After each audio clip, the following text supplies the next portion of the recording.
It comes with a strainer that you can strain out any extra pulp if you like it super pulp free. It has a pulp catcher that nests inside of here. And then it also comes with a gasketed lid with a little pulp scraper on the top that fits on the lid. And this is a silicone gasketed lid that you can fill this up with juice. Take the strainer out, of course.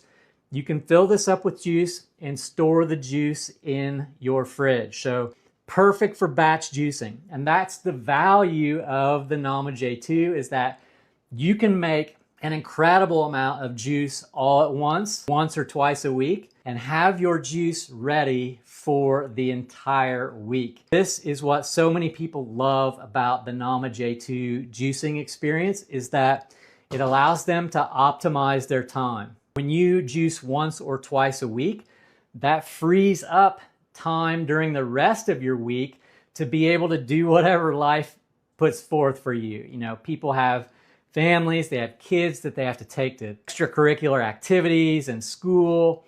You know, they might even be schooling their kids at home, what have you. You know, people work, they have jobs that, you know, jobs always get in the way, right? So like there's other family obligations, business obligations, other extracurricular activity obligations, sports, athletics, recreation, what have you, travel, you name it.